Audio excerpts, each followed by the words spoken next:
tras las huellas de un marino, Juan de Santander de Cueto, que viajó en la expedición de Magallanes y Elcano, que dio la circunvalación al mundo, y regresó. Y es una auténtica experta. Lo digo porque la he escuchado. Y ella se define como curiosa, preguntona, rebuscadora de archivos, escribidora, divulgadora y charlista. Bueno, pues me ha quedado claro, y a todos nos ha quedado claro, y ella es Elisa. Pertenece al Centro de Estudios Montañeses, a la Asociación Cántabra de Genealogía, Asociación Mil Velas, a la Fundación Bruno Alonso, y tiene, cantidad de títulos, de obras, artículos publicados en la revista Altamira, en Ascafén, Recalada, Hacienda Riquelme, Curiosón.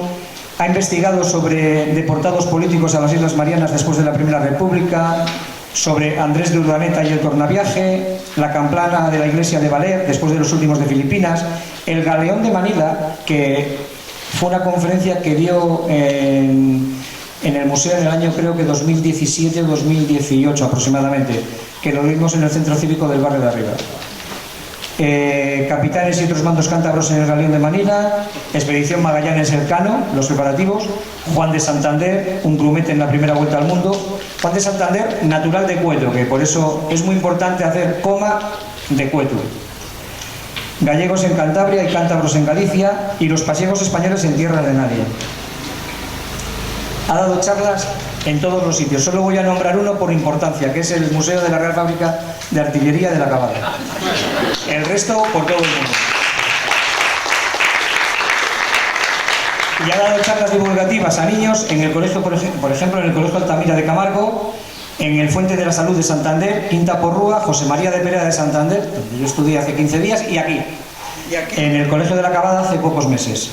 Un día entero, porque eran 3 o 4 grupos y comí todo con ellos, a los chiquitines y a los mayores.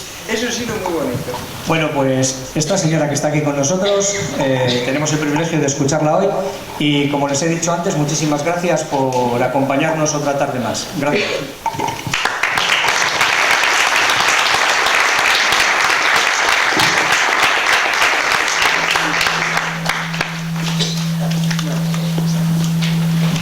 Muchísimas gracias. Voy a ver cómo me sale, porque esto que les he dicho de los niños es para que vean que trato de adaptarme a todo el mundo, pero es que aquí todos somos muy adultos. Vamos a ver cómo sale. Les voy a contar lo primero de todo cómo me metí en este berenjenal. En el 2014 yo sabía de Juan de Santander poco más o menos como el 99% de los que están aquí. Bueno, porque ahí está Chema Puente, que sabe un poco más, pero por ahí. Un poco más, el micro. Más cerca, así. En el 2014, el grupo de Mil Velas, que le acabamos de crear, alguien dijo, habría que preparar algo para el 19, que son los 500 años de la gran expedición. Y dije, pues sí. Si vamos, ¿por qué no estudiamos a Juan de Santander, que no se ha metido nadie con él en 500 años? Digo, hombre, no, era de aquí, era el único que dio la vuelta al mundo del 18, pues vamos a ver si encontramos algo y se puede hacer algo. Pues muy bien, me puse en contacto con los de Cueto, que también tenían muchísimo interés y lo siguen teniendo, pero de Mil Velas no me ayudó nadie, tengo que decir, ahí me quedé. Entonces me encontré con que no había nada en ningún lado. La idea de que era un chavalillo de Cueto, ya vais a ver que no era, que no resultó. Se complicó mucho la cosa. Ahora os lo voy a contar a ver cómo me sale, ¿vale?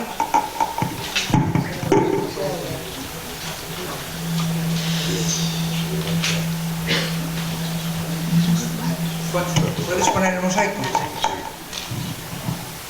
Amplíale, ¿no se puede? Este mosaico, que está en Barrameda, está hecho en 1900 y pico, y es lo primero que conocimos. Tengo una chuleta porque si no me enrollo, sobre Juan de Santander. Tiene errores, pero ahí menciona que estaba Juan de Santander, y no tengo el chisme aquí. ¿Qué iba ahí? Ahí lo tenéis. Ay, madre. Ahí lo tenéis, Juan de Santander de Cueto, bien claro. Bueno. No teníamos más. ni partida de bautismo, ni fe de nacimiento. El archivo del Obispado de Santander, que le conozco bastante bien, no tenía nada. Supongo que está bautizado en Santa María de Cueto, pero no hay ningún papel. Estaría bautizado allí, si vivían sus padres allí, porque la única vez que habla de Cueto y de sus padres, dice que sus padres son de Santander, que es una manera de que se podían haber bajado a vivir en Santander. No sé por qué, con lo bonito que es Cueto. Y lo de nacer en Cueto, pues si él lo dice, seguro que es verdad. O sea, que hay que creer lo que te dice. Pasa el siguiente, por favor. Este es un mapa de la costa de Santander. Es muy, muy antiguo, pero para que os hagáis una idea de todos los entresijos que tiene. Pasa lo siguiente, por favor. Amplíalo un poco si podéis. No, porque está esta no se puede ampliar. Pues es una pena que no la podéis ver, porque es una vista del viejo Santander, viejo, de 1500 y poco, que no está en Santander, que está en Holanda, que descubrió José Luis Casado Soto, y una copia es esta que veis aquí. Y ahí se ve perfectamente la peña con la catedral, la iglesia de los Cuerpos Santos y muy poco más. Pasa el siguiente. La Villa de Santander, varios años después, bueno, este es el plano de la Villa de Santander, pero está hecho años después, pero vale. Es el más antiguo en el que figura Cueto. Cueto es un lugar amplio y bien situado. Limita al norte con Inglaterra, la mar por medio. Esto figura así, no sabían que es así, figura así en unas escrituras que encontró Juan Cueto, el periodista, y me llamó y dice, mira lo que he encontrado. Limita con Inglaterra, la mar por medio. Pachulos los de Cueto, no es por nada, ¿eh? En 1497 hubo una grandísima peste que trajo a la infanta Margarita, que vino de Flandes, a casarse con el hijo de los reyes católicos. Es la peste que vino de Flandes, la peste de la infanta. Y desde luego murieron muchísima gente y mucha más se largó. Fijaros cómo sería el asunto que entre 1497 y 1503, 6 años, Santander, en aquel momento, en 1597, tenía unas 6.000, 7.000 personas, se quedó reducida a 3.000 y pico. A 3.000 y pico en 1501. En 1503 una delegación de gente importante de Santander fue a ver a los Reyes Católicos a Medina del Campo y les pidieron que les retirasen la obligación de pagar los impuestos que tenían, porque no tenían ni siquiera a quién vender sus casas porque nadie les compraba. Se habían quedado en 300 familias. Eso era 1503. Había una gran hambruna, había necesidad de mejorar, de hacer méritos en luchas, navegar, aprender un oficio, conocer, pero se iban muriendo o se marchaban. Embarcándose tenían asegurada una paga, 3 comidas diarias y un lugar donde dormir. Bueno, pues ya estamos en el siglo XVI, pero ya hemos pasado 1500, estamos en el siglo XVI, cargado de proyectos, más descubrimientos, gente dispuesta a lanzarse a la mar y a abrir nuevos horizontes. En 1500, el 24 de febrero, nace en Gante Carlos I de España y V de Alemania. En 1500. Hijo de doña Juana y de Felipe el Hermoso. Que poco después, en 1504, a la muerte de los Reyes Católicos, sus padres son nombrados herederos. más hacia la o ponen el soporte. Ay, por Dios, ¿no me escuchan bien detrás? Si te la alejas, no, de la boca. Bueno, a ver, ponen el es que esto soporte. es un suplicio, ¿eh? No me puedo conectar el inalámbrico mío, que es el que se oía bien. Bueno, vamos a ver. Espera un segundo. ¿Qué me dices? ¿Me pegas? A ver.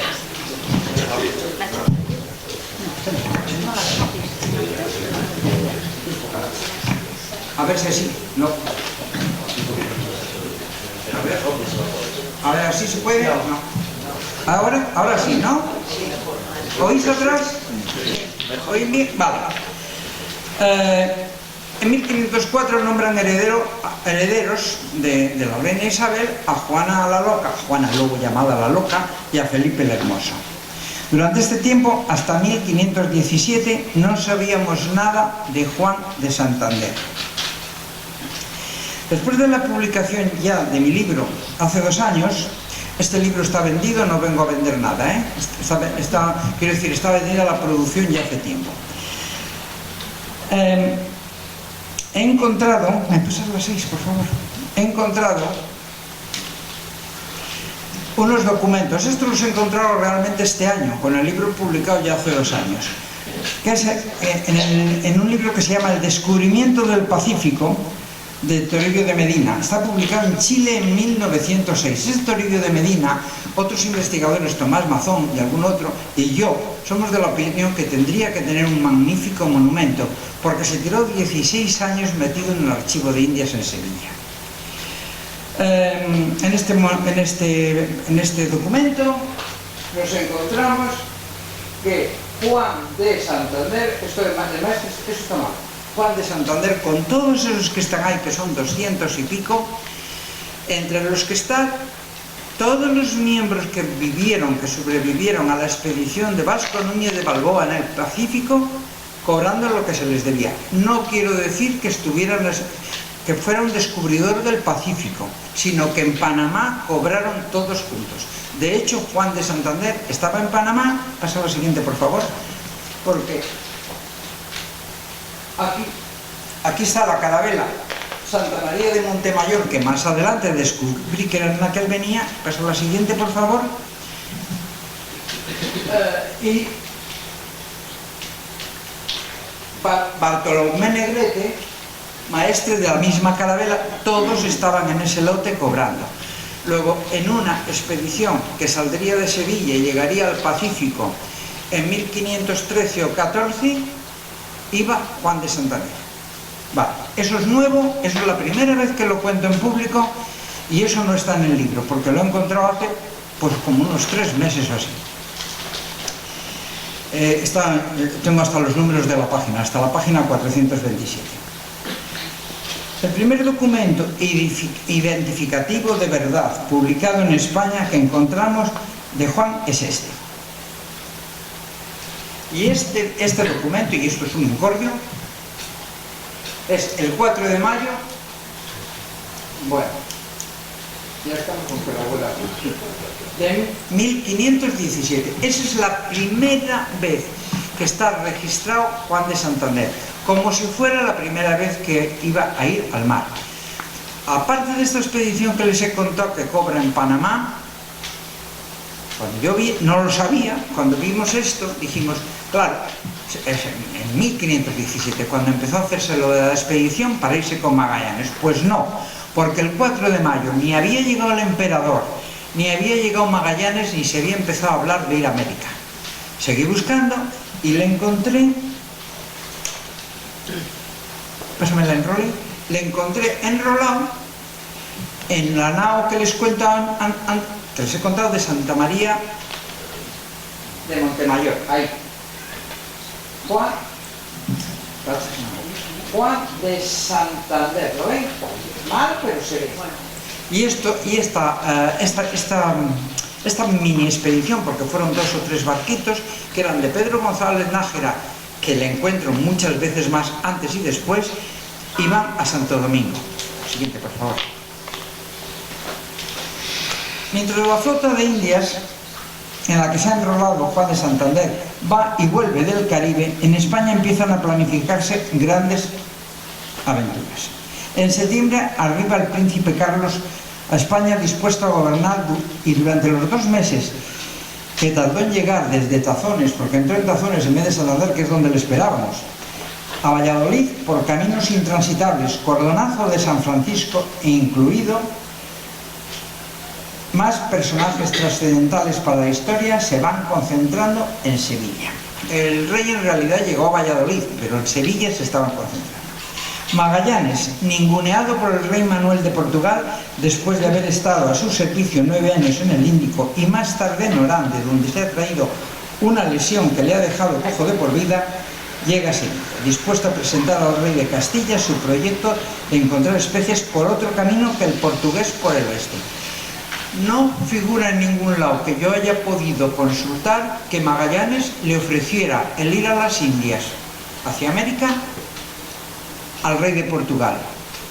Lo único que quiso es que le subiera el sueldecito que le pagaba todos los meses por lo que había hecho y que le mejorasen algo. Y el rey Manuel le dijo que nada. Entonces le dijo, señor, ¿puedo ofrecerlo a otros reinos? Le dijo, nadie te lo va a impedir, eres libre. Eso sí lo tengo. Pero que le ofreciera ir a buscar las especias por América no, porque no le iba a interesar teniendo como tenía toda la ruta del Pacífico.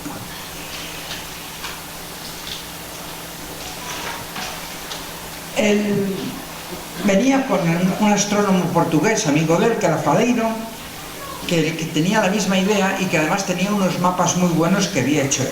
Al rey Manuel tampoco le había sabido reconocer su valor, porque el rey Manuel nunca trataba bien a sus servidores. En Sevilla estaba ya el mercader Cristóbal de Haro, que es importantísimo, porque es el que se solía hacer cargo de adelantar el dinero mientras llegaba el de Valladolid, el del rey. Banquero de los Fluvial, prestamista y sobre todo gran organizador de expediciones para el reino de Portugal. Especialmente había hecho una muy importante a la pimienta. Había navegado por la costa de Brasil, lo conocía muy bien, pero tampoco había acabado bien con el rey Manuel.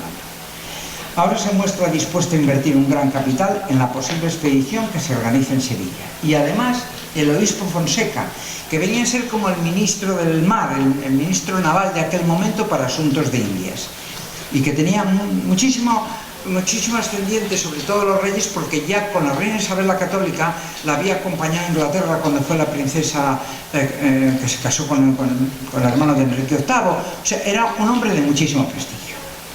Mientras todo esto se negociaba, en plena ebullición de este caldo de cultivo, Juan regresa de las Indias, de Santo Domingo, y llega a Sevilla.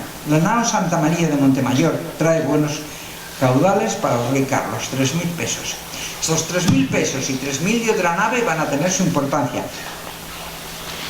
porque lo menciona algo. Libros, ¿no?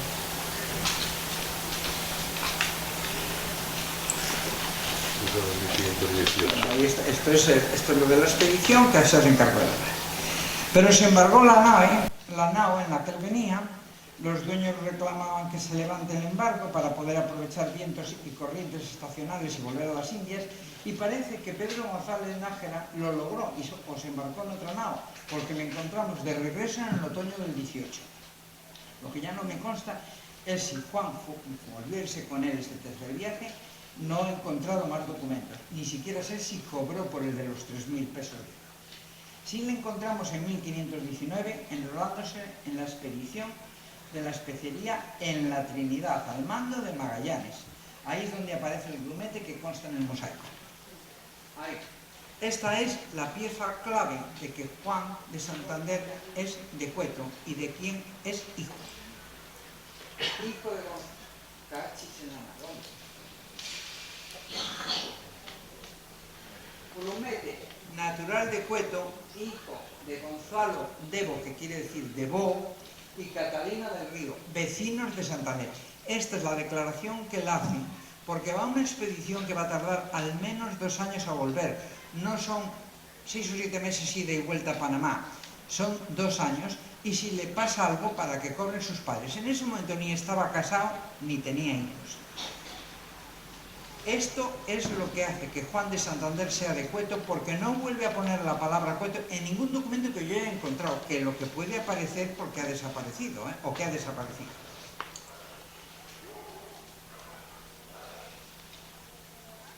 Magallanes y sus socios habían presentado el proyecto al rey Carlos, acompañado de varios mapas, y habían conseguido de Castilla patrocinarse la expedición. 5 naos estaban dispuestas a salir. Este es el listado, ahora me pones el listado de la Trinidad. Este es el listado de la Trinidad, en la que figura Juan de Santander, ya no dice de Cueto, pero Juan de Santander, y aquí Gutiérrez Estuciano. Gutiérrez Estuciano era de Villasevil de Toranzo. Ese sí era un paja, y ese sí era un niño pequeño, entre 12 y 16 años. En los escalafones de la marinería castellana de aquellos años, los pajes debían de tener al menos 12 años, y a partir de los 16 ascendían a grumetes, y así continuaban al menos hasta los 19, o hasta que tuvieran suficiente experiencia, o hasta que hubiera un puesto de trabajo.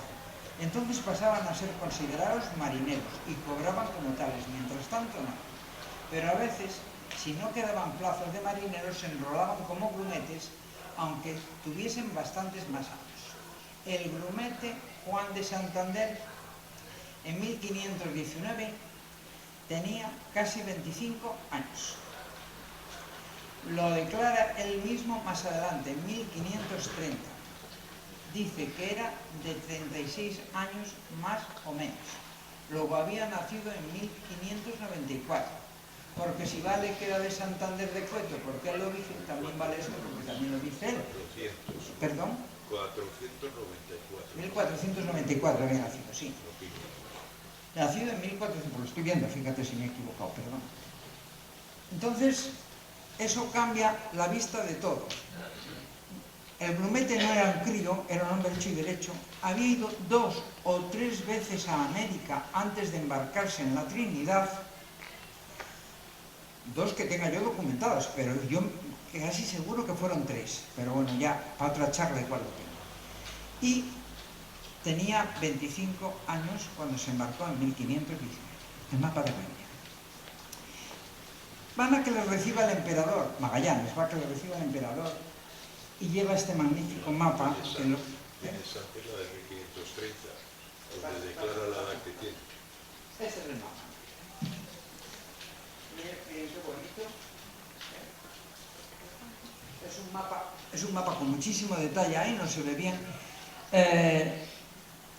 Está realizado por un padre y un hijo. Empezó el hijo se tuvo que venir de Portugal porque tampoco le trataba bien al rey Manuel, pero se vino solo una temporada y estuvo haciendo el mapa.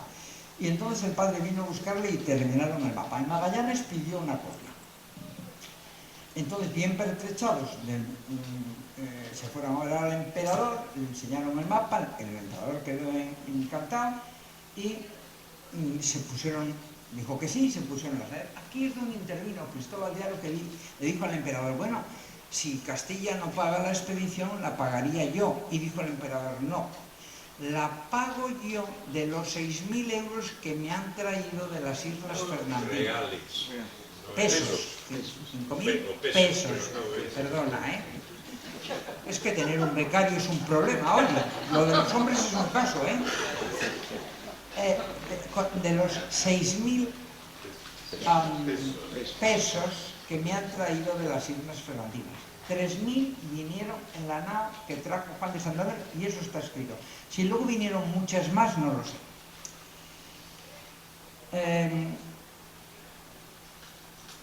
En todos los relatos que he podido consultar sobre la expedición no he encontrado ni una sola mención a Juan de Santander. Ni le menciona a Pigafetta, con quien navegó en la Trinidad y retornó en la Victoria, ni Ginés de Mafra, ni Maximiliano Transilvano, que entrevistó a todos, ni Francisco de Alba en su derrotero, ni Pedro Marte de Anglería, que dice que también entrevistó a los 18.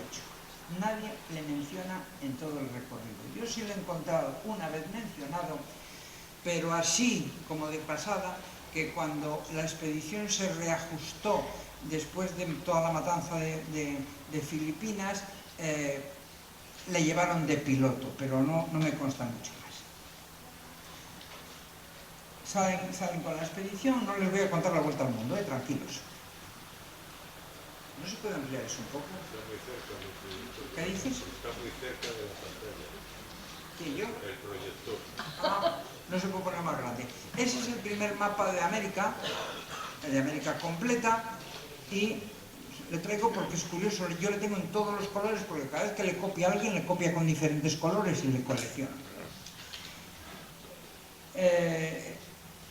Partieron de Sanlúcar de Barrameda, hicieron escala en Canarias, no en Santa Cruz, como dicen. Santa Cruz tenía entonces 30 o 40 familias, el agua era muy salobre y no podían venderles nada. Donde atracaron donde fondearon fue en Garachico, en las Canarias, pero en Garachico. Con el tiempo hemos ido deformando todo, pero cuando vas a los originales lo encuentras. Y siguieron a Sudamérica. Juan no debió de tomar parte ni en el motín de San Julián, que se sublevaron todos cuando Magallanes dijo que se quedaban allí a pasar el invierno austral, y donde fueron ajusticiados dos de los promotores y también fueron abandonados el fraile Reina y Juan de Cartagena en una isla cercana. No se volvió a saber de ellos, los dejó abandonados y no se ha vuelto a saber de ellos. Siguieron a las Marianas y a Filipinas, pero tampoco debió de tomar parte en la inútil batalla que costó la vida a Magallanes. Saben que Magallanes se frente a un cacique y se le cargaron, que no tenía por qué haberse metido en aquel, por lo menos tenía orden del rey de no meterse en problemas, pero se metió en Martalmo. Ni debió de asistir en Cebú al convite en el que mataron a tantos compañeros. En total en Filipinas mataron a 36 o 37. Tampoco fue de los 13 que se quedaron ya viniendo en Cabo Verde, porque el canon le cuenta al emperador que envié a tierra a los 13 hombres los menos dolientes. O sea que Juan de Santander debía andar por abajo, lo debía estar pasando mal. No se le menciona en todo el viaje. Pero sí tenemos en este mosaico, sí tenemos en este mosaico el retorno a Sanlúcar de Barrameda el 6 de septiembre, pero también es un mosaico de hace 100 años. Entonces, como documento histórico, es muy bonito, es precioso, pero como documento histórico no me sirve, ni aunque tuviera 200, es que son 500.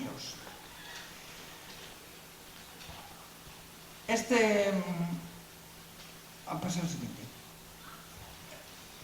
Esto es el desembarco, pintado también en 1920, en homenaje a los 18 que retornaron. También es un tanto engañoso como el mosaico. Las naos casi nunca atracaban, fondeaban cerca del muelle. Los marineros no tenían una escalera así para descender. Utilizaban una escala o sencillamente se descolgaban por un cabo hasta el esquife y a remo se trasladaban a tierra. Y en cuanto a las camisas tan blancas, pues tampoco encajan. Pasa el siguiente, por favor. Pero sí se desplazaron descalzos en camisa y portando velas hasta la Virgen de la Antigua para dar gracias y cumplir una promesa. Bueno, esto es más del desembarco. Esta es la placa en la Catedral de Sevilla y la Virgen de la Antigua. Eso es muy bonito verlo porque si van a Sevilla les van a enseñar esa capilla con esa Virgen. Y entonces pregunten por la placa, que les dirán, ¿le está pisando usted? Está justo a la entrada de esa capilla, la pisa todo el mundo, esa placa de aquí. Pasa a la placa, ya la hemos pasado.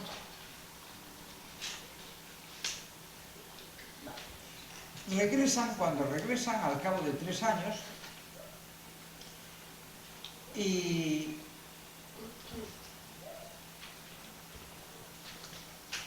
han visto el regreso, y ahora en 1523, regresan en septiembre y no cobran hasta abril del 23, ¿qué es esto? Cobran por lo que le debían de su salario de más de 3 años de vicisitudes. Como se puede comprobar, descontándole lo que le habían adelantado al inscribirse. Las cuentas de la Casa de la Contratación están muy claras, se llevaban muy bien, pero se demoraban en pagar. Otro año después, en 1524, a través de un poder que dio Alonso de Haro, cobró la parte de la quintalada que le correspondía como miembro de la tripulación. De las quintaladas, cobró más por las quintaladas que por el sueldo. De las quintaladas está estupendísimamente descrito porque con motivo de este 5º centenario hemos trabajado muchísimo todos los que teníamos interés en ello en España, todos. Y entre ellos Cristóbal de Haro, que es un señor mayor que debe estar fastidiado ahora, hizo la transcripción de todos los tomos de los registros de Indias y ahí está todo eso reflejado, con un detalle. Cuando llega el barco, la Victoria, cuando llega a Sevilla con todas las especies allí, controladas desde Sanlúcar de Barrameda con alguien a bordo, están las cuentas que dicen hasta los hilos, las agujas, las lonas que se compraron para hacer talegos, todo detallado, todo lo que se gastó, las horas que gastó cada uno en coserlo para hacer los talegos de las especias, y todo esto muy controlado.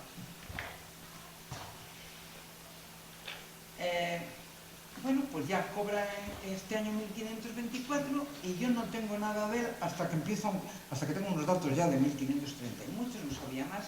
Y en plena pandemia, todo esto habiendo empezado en el 14, en plena pandemia me llamó Tomás Mazón un día y me dijo: «Ay, Elisa, ¿el Juan de Santander que va con Caboto es el tuyo o es el otro?». Y digo yo: «Pues hijo, dame un par de horas que compruebe algún dato». No, yo no tenía nada, pero no sabía cuándo había salido la expedición. Pues pasa el siguiente. ¿Tampoco se puede ampliar? Pues no lo podéis. No sé si lo podéis ver. Juan de Santander, hijo de Melchor Bernaldo y de Isabel Gómez, casado con Juana Díaz, natural de Estepa. Ese otro Juan de Santander no se dio de alta hasta el mes de agosto de 1526. La expedición de Caboto había salido el 3 de abril de ese año y ya estaban en Brasil. Luego el Juan que había encontrado Tomás Mazón, que no lo encontré yo, el Juan de Santander que iba con Caboto, era el nuestro, no era el otro. Y ya teniendo eso, pude muy fácilmente, papeles que creía que eran del otro no lo eran, eran nuestros. Y pude mirar, porque al Juan de Estepa, a ese Juan de Santander de Estepa, no lo he vuelto a encontrar nunca más. Debió de irse a América y quedarse ahí. Así que el 26 de abril, Juan se enrola como contramaestre en la Santa María del Espinar. En la Santa María del Espinar. En la expedición de Sebastián Caboto, junto con Martín Méndez, que ya había estado con él en la expedición grande, en la Vuelta al Mundo, y era teniente de capitán general, y veedor real, y que el rey Carlos había puesto mucho interés en que fuera. Y iba con su criado, con su hermano Hernán Méndez y Miguel de Rodas. Todos ellos buenos amigos míos. Desde 518, luego ya eran amigos hacía al menos 8 años. Y compañeros en la expedición de Magallanes y Elcano. A Caboto le había encargado el emperador ir a auxiliar a los miembros de la expedición de Magallanes que habían quedado en el Maluco con la Trinidad y de los que no se sabía apenas nada. Tampoco se sabía gran cosa de otros expedicionarios que habían salido en la expedición de Loaiza, como no iba Juan, no se la cuento. Para ello se habilitaron 3 naos. El emperador insistió en que Martín Méndez y Miguel de Rodas, hombres de su confianza que ya le habían servido en la expedición que dio la Vuelta al Mundo, tuvieran cargos importantes, pero esto no le gustó nada a Caboto, le fastidiaba sus planes. Caboto aceptó las múltiples condiciones que le puso el emperador, pero él tenía otros proyectos. Explorar el río de Solís, hacerse con perlas, plata, oro y esclavos. No entraba en sus planes pasar el estrecho de Magallanes y sufrir calamidades, quería enriquecerse. Varios de los enrolados sospecharon de sus intenciones, tuvieron una reunión antes de partir y decidieron defenderse entre sí de lo que pudiera pasar con Caboto porque se sentían amenazados. Y la expedición partió de Sanlúcar con muy buenos vientos y en 9 días llegó a La Palma. Ahí está la isla de La Palma. En La Palma siguieron infringiendo todas las reglas impuestas por el emperador.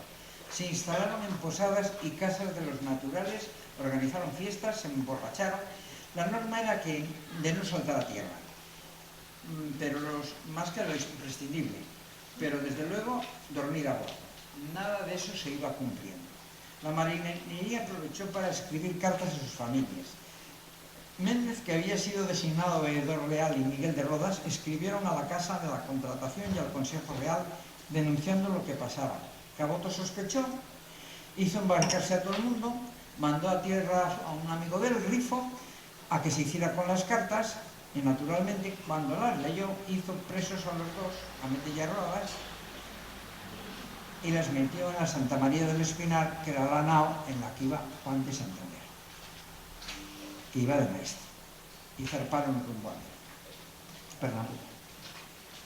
Llegaron a Fernambuco, que era como se llamaba, ahora es Pernambuco, exploraron la costa de Brasil y Caboto, hablando con lugareños, incluso con supervivientes de la expedición de Solís, se fue enterando de las oportunidades que se le iban a ofrecer en aquellos territorios. La siguiente, por favor. Ahí está.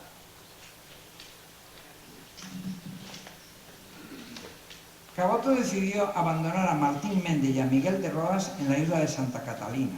Meses después tratando de escapar estos, debieron de ahogarse. Aunque Caboto fue acusado de haberles abandonado para que se los comieran los indios caníbales como a Solís y los suyos, pues esto no se puede probar. Es más, se han encontrado cosas, se encontró algo que perteneció a Miguel de Rodas en tierra, no en la isla, en tierra, luego debieron llegar a tierra. No sabemos el motivo por el que fue redactado, pero encontramos este documento. En ese documento es en el que figura, bueno, sabemos que murieron bastantes, que desertaron muchos y quizá al carecer de pilotos se nombró a Juan por sus conocimientos y solo este documento, que es lo que tengo y no lo puedo demostrar más, no tengo con qué constatarlo, pero ahí está. En un encuentro con los indígenas encontraron despedazados a varios de sus compañeros, pero los caníbales que les mataron no se los comieron porque eran salados, que ya lo sabían de los que se habían comido de Solís. Está escrito así, que ya los habían probado cuando Solís. En Castilla no se sabía nada de la expedición de Caboto desde que zarpó, solo algunas cartas que llegaron desde La Palma y que escaparon al control de Caboto. Así, encuentro este documento. En 1528 encontramos que subastan la carabela que ha regresado del río de Solís. La subastan para cobrar lo que les deben. En esa carabela regresa Juan de Santander y más adelante lo declara él mismo. Con esa llegada se sabe en Sevilla lo que ha pasado y Catalina Vázquez, que es la madre de Miguel Méndez y de Hernán Méndez, comienza a mover hilos y acusa a Caboto de haber causado la muerte de su hijo y hace llegar sus quejas a la emperatriz. El emperador andaba por ahí de viaje de Querós, ¿no? Estaba gobernando ella en ausencia de don Carlos. También reclama cobrar lo que se debe a sus hijos. Hernán había muerto de enfermedad, pero sabía lo que había pasado con su hijo Martín. Aparte de lo que sabía es que daba por descontado que se lo habían comido los caníbales. Pasa la siguiente. Va pasando el tiempo y en 1530 regresa a Caboto. Fíjese que había salido en el 26, son 4 años después. Regresa a Caboto y enterado de cómo están las cosas contra él, decide atacar y acusa a Francisco de Rojas y a Méndez y a Rodas de conspiración. Cita varios testigos para que declaren a su favor, entre ellos a Juan de Santander, con lo cual lo que tengo es toda la declaración de Juan de Santander, que son 32 respuestas, están publicadas en 1906. Es un interrogatorio común a todos los testigos y cada uno contesta lo que puede. Pasamos así. Bueno. Parte de la declaración de Juan de Santander, toda la declaración está incluida en el apéndice 8 de este libro, pero básicamente defiende a sus amigos, apoya las demandas de Catalina Vázquez y a la muerte de esta, que se muere en 1531 en pleno follón, sigue apoyando a las dos únicas hijas que quedan, desvalidas, pobres y solteras, Isabel Méndez y Francisca Vázquez, de solo 20 años.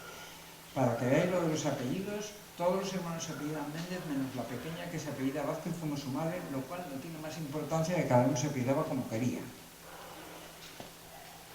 Estos legajos son de la época, están escritos a mano, han pasado por humedades, por carcoma, por todo lo que quieran, y de esos me he tragado todos los que han dado tiempo en el archivo de Sevilla. Iba a tiro hecho a la página que era, tenía una guía de la página que tenía que ver que me costaba despegar, así. En el libro vengo yo en la fotografía, pero aquí un poco por discreción he publicado solo el libro. Fijaros el hueco que queda al abrir, era un tocho así, abrí hacia ¡plaf! Y así pasando las hojas.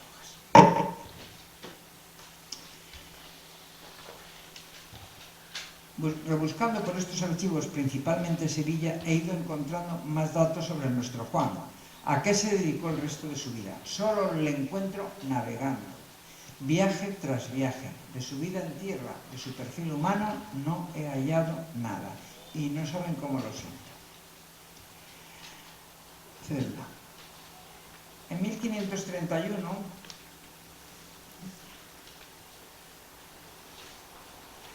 Esto es en Ocaña, debió ser tramitado en Ocaña cuando estaba declarando en el pleito contra Caboto. Allí falleció Catalina Vázquez, la madre de las dos Méndez, precisamente en 1531. La corte era itinerante, la emperatriz sustituía en el gobierno al emperador cada vez que éste estaba ausente, viajando y a veces luchando. En Ocaña le conceden permiso para pasar a Indias 2 esclavos negros para su servicio personal. Esto es una cosa normalísima en aquella época, que no nos guste ahora es otro cantar, pero yo no voy a juzgar con 500 años de distancia. Esta célula, para llevar 2 esclavos tenías que tener un permiso real, no es que si los traías de contrabando era otro problema, pero la ley estaba así. Y esta otra célula, esta vez el emperador estaba allí, peleando con Francisco I, estaba en Monzón, y allí le conceden a Juan permiso para llevar a Indias un esclavo y una esclava por los que pagó 4 ducados a Diego de Laya. Ahora les cuento cómo el emperador Carlos quiso solucionar los problemas que tenía con Francisco I, que dio una guerra espantosa. Estaban todo el día de rencillas, de guerra para arriba, guerra para abajo, y parece que Carlos le dijo a Francisco: nos batimos los dos a duelo y el que muera murió. Pero no consta en ningún lado que se batieran, siguieron peleando. Ese Monzón es localidad de Huesca, no Monzón de Campos. Sí, es Monzón de Huesca. Esto es de Huesca. Pasa así. 33. Año 33. Bueno, es que de esto tengo ya poquísimo, ya estoy terminando, tranquilos que estoy terminando. En este viaje, ya como maestre de nao, se compromete a pagar 75 ducados que le prestan para abastecer la nao que irá a San Juan de Ulúa, después de pasar por la isla de Cuba. Siguiente. Cobrando por el encargo, se compromete a llevar hasta Veracruz y entregarlo a Gil Sánchez Romero, provisor de la Providencia, a un esclavo. A ocuparse de él quiere decir que comiera a bordo, o sea, un señor que iba con la comida que fuera, pero iba comiendo y haciendo un gasto. Aquí tengo un vacío de información de unos años. Si estuvo navegando no generaba documentos, pero también puede ser que se hayan extraviado o destruido. Es que han transcurrido 500 años. Y claro, para mucha gente todo esto eran papelotes, porque no estaban tan bien encuadernados. Siguiente. En 1537 aparece de nuevo registrado en pasajeros a Indias. Esto tiene una anécdota muy buena, porque un día, mucho antes de poderme yo meter, cuando todavía estaba dando yo cabezadas con la expedición, me llamó Joaquín Polo desde Bilbao y me dice: te mando una cosa por internet a ver si te interesa. Y era del archivo de Indias, de los inscritos en el archivo de Indias, los maestres, y entre ellos estaba Juan de Santander. Y entonces yo no sabía si era el nuestro o era el otro, porque andábamos que Juan de Santander pues era el nuestro. Era el nuestro porque luego aparece contratado como un maestre. Entonces, es en este caso renovando su carnet como maestre de naos. Y en ese mismo año, poder a Rodrigo de Hermosilla para ir a nombre de Dios. Firma un poder, Rodrigo de Hermosilla, para que Juan de Santander vaya como maestre del galeón San Juan a nombre de Dios, como maestre. Por estas fechas, en 1537, encuentro más declaraciones contra Caboto. El juicio de Caboto llegó como 12 o 14 años. En una de ellas se menciona al piloto Juan de Santander de unos 38 o 40 años. Debía tener alguno más en el 37, pero en cualquier caso seguimos viendo que era del siglo anterior. Es una declaración hecha de memoria después de años, debería de tener algunos más.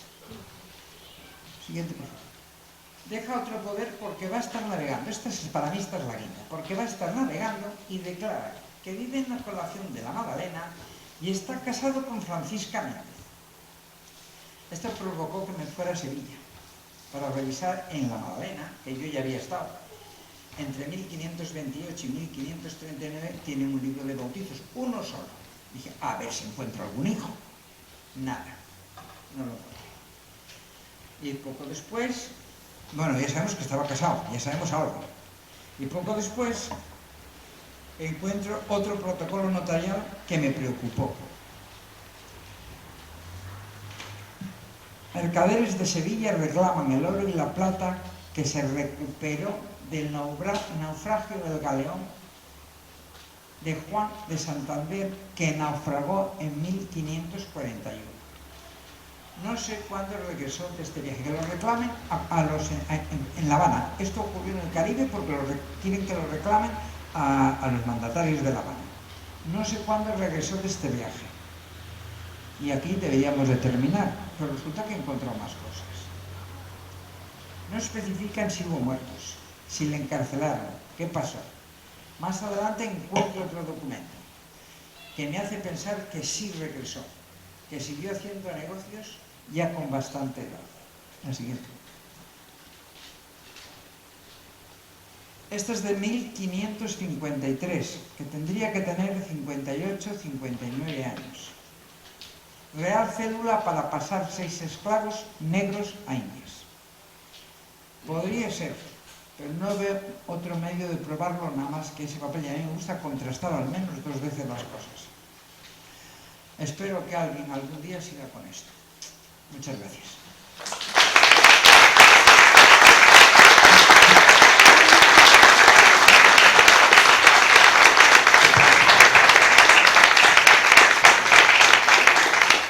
Bueno, ahora como todas las tardes vamos a empezar un turno de preguntas.